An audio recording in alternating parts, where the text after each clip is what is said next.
Ok, rytmegitar basic. Her skal jeg snakke mer om det å spille rytmeunderdelinger i 2, 3 eller 4, altså åttendeler, trioler eller 16-deler. Og hvordan jeg varierer det med både ned-oppslag, altså alternate, eller at jeg bytter litt. Det kan være bare downstrokes nedslag, eller en kombinasjon at jeg starter med nedslag på hver ener, rett og slett. Det kan gjøres på ulike måter, men det er greit å øve forskjellig. Jeg synes det å bruke alternate, altså ned, opp, er veldig kjekt. For at det kan du liksom bruke i alle tempo, men det er litt sånn forskjellige sounder der du har bruk av og til for bare for eksempel nedslag, eller å starte med nedslag på eneren, og så må man liksom øve flere. Det vi skal ta først jeg setter på en metronom på 90 BPM.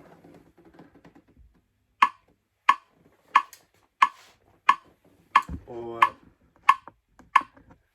tankegangen er at jeg på en måte skal prøve å tenke slagverk, rett og slett. I 8-biten takka, takka,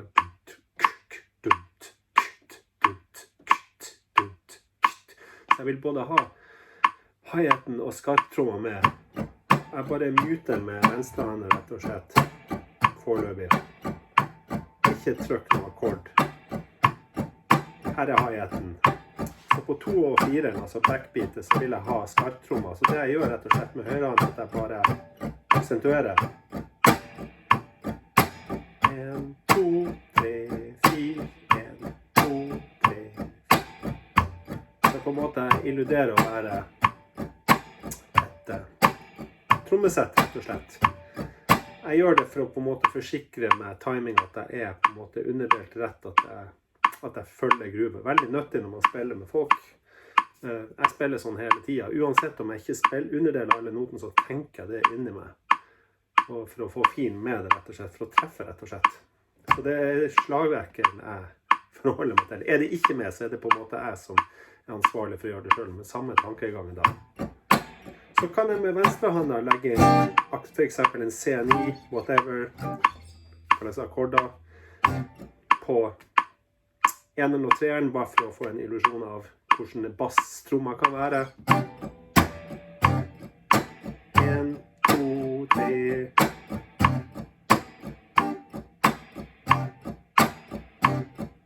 Det kan variere selvfølgelig.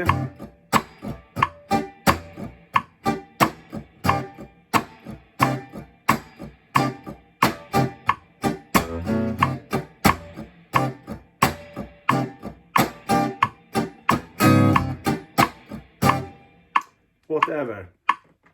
Man kan øve det her med uansett chordtype, men man ser at det er det samme hi-hat, skarptromma på 2 og 4. Så det var 8-bit for eksempel, og jeg kan også spille det med, det her har vi hørt 10 000 ganger hvis vi spiller i en rockesetning med bare downstroke, altså nedslag. Alle kjenner jo til. Sånn typ tidlig rock'n'roll som senere blir. Men det svinger ikke noe særlig av å bare spille her. Jeg bruker samme 1, 2, 3, 4 jeg gjør.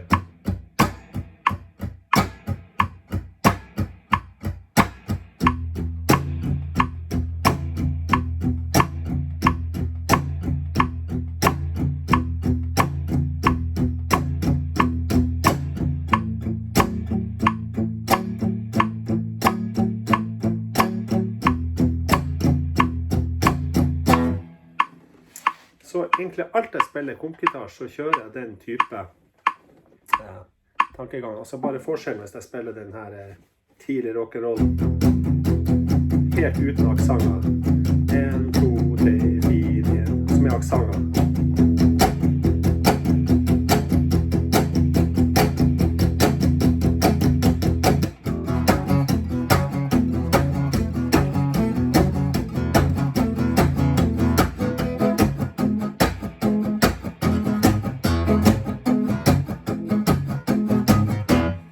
Ganske stor forskjell, og når man først venner seg til den der, så er det vanskelig å gå tilbake og ikke spille aksanger, rett og slett, for du oppdager at du er med på å forme gruve og understreke backbeaten, som liksom vanlig i den her vestlige fjerdedelsmusikken vi spiller. Spiller man andre taktarter, så vil ikke det bli de samme tyngdepunktene nødvendigvis. Men vi begynner med 4, det enkelt å forholde seg til. Det neste, så jeg sa at jeg delte det inn i 2, 3 eller 4, altså 8-deler, trioler, eller 16-deler. Det mest logiske er å gå igjen da, til 16-deler. Der får du liksom dobbelt antall underdelinger, så det er egentlig mye enklere å spille da. Så samme tankegang, så hvis jeg har i 8-deler, så skal jeg bare spille. Her er hi-haten, så må jeg ha 2 og 4. 1, 2, 3, 4. 1, 2, 3. Kan godt tenkes at det her funk, der er det veldig mye brukt. For eksempel 3, 4.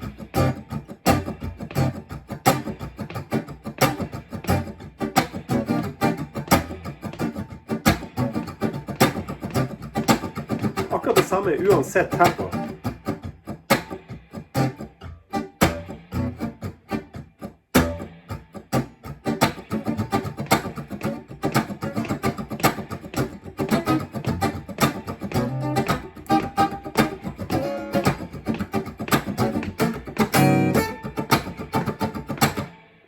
I stedet for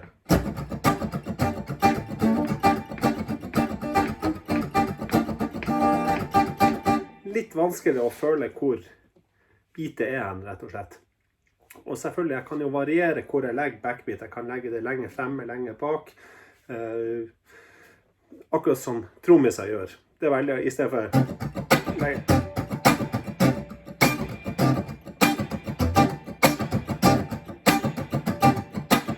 dere skjønner, litt overdrevet, men det er artig for på en måte jeg får muligheter til å være trommis nå, liksom, og fokusere på det rent perkussive, altså. Så hvis vi tar da rett og slett 8-deler, skal vi blande det med 16-deler. 1, 2, 3, 4. Litt ut av time her.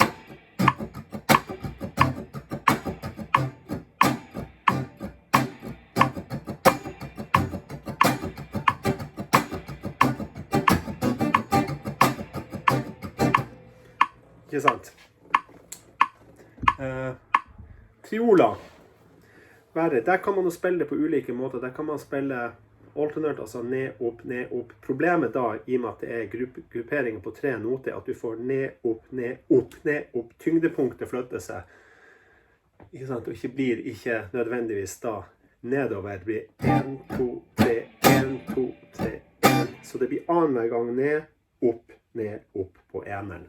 Og det kan være forvirrende, for du skal liksom aksentuere eneren, eller 2-eren og 4-eren kraftig her. Og den varierer da. En måte å løse det på er å ikke spille alternate med å spille nedslag på hver 1, 2, 3, 1, 2, 3, 1, 2, 3, 1, 2, 3. Som veldig mange gjør. Med min erfaring i veldig høyt tempo er det veldig vanskelig, og det låter stresset, så det er lurt å gjøre begge deler. Altså, med, hvis jeg klarer å gjøre det her da.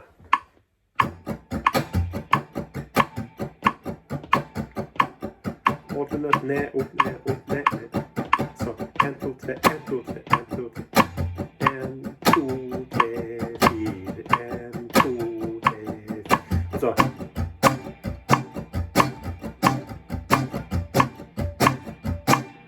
Da flytter jeg det til å spille eneren med nedslag hele tiden. Det høres annerledes ut. Da kan man selvfølgelig bare spille nedslag. Helt annen sound. Funker fint det også. Men som sagt, i veldig forte tempo, hvis du ikke da har en James Hetfield eller noe sånt, så kan det bli problematisk. Så ned, opp, ned, opp.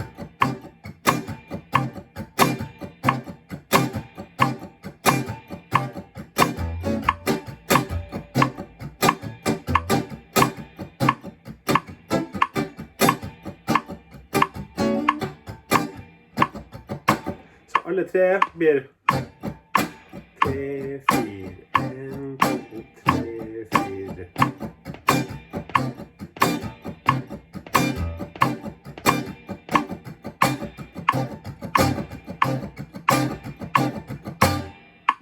Enkelt og greit. Så det bare å øve masse på denne type ting, så blir det ganske bra. Prøv å spille på frihånd litt, rett og slett. Så kan vi høre om man synes det gruver, for eksempel. Åttendel. 3, 1, 2, 3, 4.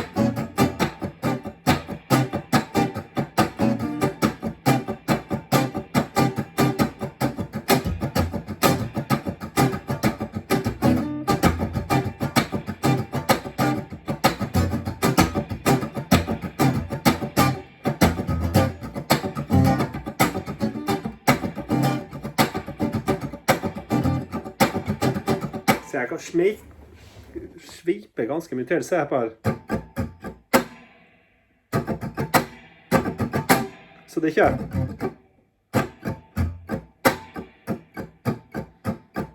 sånn.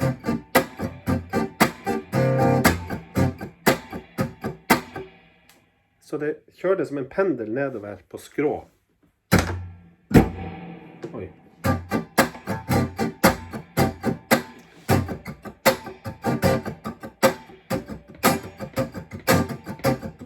Sammen jeg slår på triola. Bare motsatt vei. Sveipe til. Så det vil si at det er aksangene på 2 og 4 som skal høres best. Resten må ned i volum. Så det er ikke alt er høyt det. Spilt alle det andre må være veldig lavt.